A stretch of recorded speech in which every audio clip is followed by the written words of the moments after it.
Hi everybody, this is Sheila Tillich, And Rhonda Schaefer. and this is Sharing with Sheila and Rhonda. Today is a beautiful Sunday afternoon, and it is August 30th, 2020. 2020. I love that. It's the day before September. You know what that means, Rhonda? My birthday. Oh, really? When's your birthday? In September. All right, mine's in October. So I love the fall. I'm a change of seasons baby, and I really love it. And we were just talking about what we'd like to talk about today. Yeah. And we were going to talk the fall, the approaching fall weather. Mm-hmm. And I'm not a big fan of fall because things are dying. Things will eventually be bare. Everything's going to go in hiding for several months. And I have to wait for spring for everything to come alive again and warm weather. So fall is beautiful, don't get me wrong. And I told her I love fall. I love the changing of the seasons. Yes, it's sometimes it's hard to deal with all the cold weather, especially in upstate New York. But I really like it is because it kind of shows me my evolution as far as where I'm going. In other words, the changes of the seasons, where we go through changes in our life, Mm-hmm. and now we are in the winter of our life, yes, as far as on the upper end of wisdom, right, the ages, the years that we've been around. And this is a very enjoyable time for me, and Very nice. and it gets better each and every day. It does. It does. It really Even does. I admit it. Even though she doesn't want to like fall, but she does. If I don't have to wear a jacket or a coat, I'm happy. I know. I understand that. When we look at the seasons, okay, season to be born, time to die, time to live in between. And a lot of people, they hate that saying, but it's so true. It is really so true. And it's really about your positive thinking and how you look at it. This So is true. you're looking at being cold, and I got to put jackets on. Let's look at it as now we can get more cozy because we have to be inside. We have to think of new things to do to keep us active. Haven't we been inside enough this year? Oh, well, it's like finding new things to keep us happy. It's all about growth and changes, and also it's about people. Yeah. And we've talked all the time about letting go of things that no longer serve you. Yes. Fall, with the leaves falling, all right, yeah, things fall away from you. Sometimes people fall away from you, but also situations fall away from you. And if you look at it as a negative thing, all right, then you go, woe is me, and you go into the negative part. But think of it as a grateful thing. A thing is like, oh my gosh, now I can do different. I can do different, and I can grow from it. And so that's the evolution part that I love. Would agree with you, yes. Kind of like out with the old in the fall, in with the new in the winter. Yeah, In the spring. I mean the spring. That's my favorite time of year. Yeah, but the winter can be new things too. Yes. Especially now with everything changing in the paradigm. And the way a life is now. We've learned to do different things in our lives just since COVID has hit. Yes. And now, since a lot of families have changed the way that they used to relate to each other. Yes. So now it's like, oh boy, now we get to play board games that we never could before. Things that they started picking up in the last 5 to 6 months of things that when they were confined to be together. Now it's like, let's look at all the advantages from it. It's like, hey mom, what about the Monopoly game, or Chinese checkers, or I don't know, some of the games that are out there. There's a lot more. I haven't been in the child realm in quite a while, but there's things that you can look at is that you enjoy being together and building new relationships with each other, and really about what's really important in life. It's about people. It's about love. It is about people and about love. Yeah.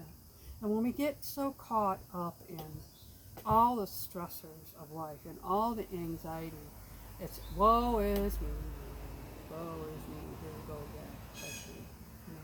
So, and also we have friends that tell us, hey, hey, cheer up, you know, and try to give you some suggestions and stuff like that. So I'm grateful to stay in the attitude of gratefulness. Yes. And what we talked about back in the early summer, you know, a little bit of gratefulness always changes my attitude. It sure does. And I am feeling very grateful today. I try to feel grateful every day.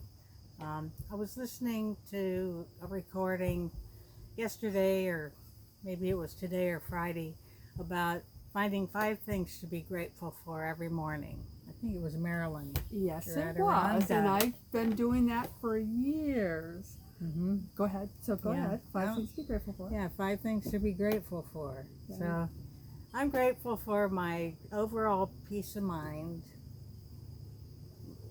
And I'm grateful for my dear friends like Sheila. And I'm grateful for this wonderful day to be able to sit out on the deck. I'm grateful for my kitties, my little fur balls. Mhm. That's 4. And I'm grateful for having good health. Yeah. I'm so grateful for my life. I'm grateful for me to be able to use all the challenges and obstacles that I've faced over my years to have a peaceful life now and to help others see that you can have joy and peacefulness and live in the serenity. And I learned True. that a long time ago about the 5 things each and every day. You know, list 5 things before you even get out of bed, even before you have your first cup of coffee. And yes, my dear friend Marilyn Harper is very special to me, and I learned a lot from her and a lot of other mentors, people that were in my life years ago. And I continued that. Just like when we talk about the recovery work that you and I have done for 30 years and over, you know, is the things that we've been grateful for. And it's like things that you learn you can't undo, you know, and, you know, take the good and leave the rest, the bad things away, you know. Right. So make those different choices, the choices you make. And one of them is a big thing is write that list of the 5 things you're grateful for. Even if it's just to get up out of bed, you know. I had a hard time today with my back and my neck, you know, but I was grateful that I could get up and walk, you know, even though my hips give me problems. But if I don't need to concentrate on that, Right. that's more of the negative. So, okay, I'm grateful that I can get up. I'm grateful that I had a good night's sleep. I didn't wake up so Yes. much in the night. That's wonderful. Isn't that great? I'm grateful that my asthma isn't as bad as it has been in the last month. And a lot of people have had problems with their noticed allergies that. and sinuses. And I'm grateful to be able to breathe, you know, and not cough as much, you know. I'm I can See? go on and on. Can you The tell list I'm a lot to goes be grateful on. for? And it's just the little things. It's hard to believe there was a time that there wasn't one thing I could feel grateful for. There was a time, but those same people, I'll call them guides, helped me to see the good things and the positive things in life and what to be grateful. You know, okay, do you have this? How about that?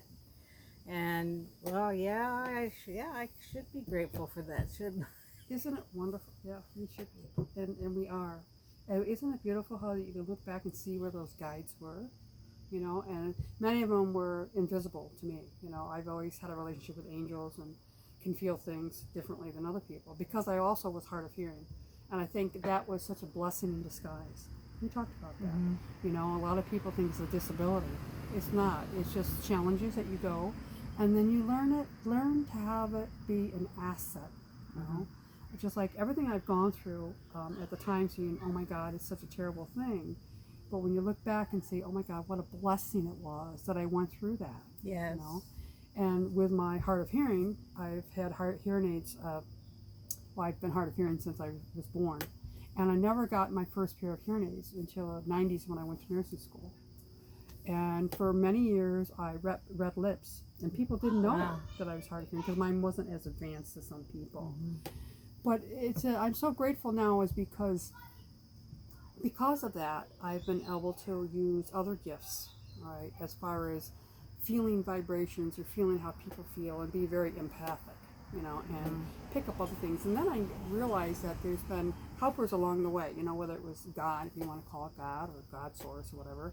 Mine was the angels, you know, and I knew the angels were from God. And I was brought up, in a Christian faith that believed that, and Mother Mary and Jesus and stuff like that. But I'm very grateful that it was instilled about the spiritual part of me and my soul, who I really was, and that God loved me. Yes, me too. Yeah, Me and that I too. could always count on them, that I was never ever alone. Definitely. Excuse me. Definitely. Isn't that cool? So Yeah. those guides, when you talk about guides, it's interesting. Yes, guides. What do I've you mean never- by that? And I noticed some of the people that have had the most impact on my life, one way or the other, were in my life for the shortest period of time. Oh, yes. And I wish they were still around, but they weren't meant to be around any longer than they were. We were talking about this the other day, and I come from a big family. I come from a family of 10. 8 kids and 2 parents, and yes, it was one marriage. Big Irish Catholic family. And, I've had a lot of tragedy in my life, and there's only 2 of us left in my family. Genetics, the dynamics there. And, through my life, I've learned so much. And they weren't very close to me in physical form, but since they have passed over, they're closer to me now than ever. And so that's where the spiritual realm comes on. I'm very grateful that I can feel their presence and I feel the direction. And they are my guides, along with a whole bunch of other entities or feelings or people walking forms, that were in my life for a short period of time. I call them walking earth angels. Yes. Earth angels, we all have them if we think back. Even the teacher that treated us and gave us, knowledge and stuff like that. So, Yeah. yeah. So, there was something to learn from each one of them. Yep, absolutely. So we hope we've brightened your day a little bit, and to think about changes in your life and what's coming. And feel free to like, share, make a comment. Perhaps there's something you relate to with what we talked about today. Would love to hear your feedback. Absolutely. So, okay, I guess that's about it for now. We don't want to keep too much of your time, but we just want to say, hey again, we're here. Thanks for joining us. Thank you for joining us again, and we'll see you next time. Okay, bye-bye. Bye-bye.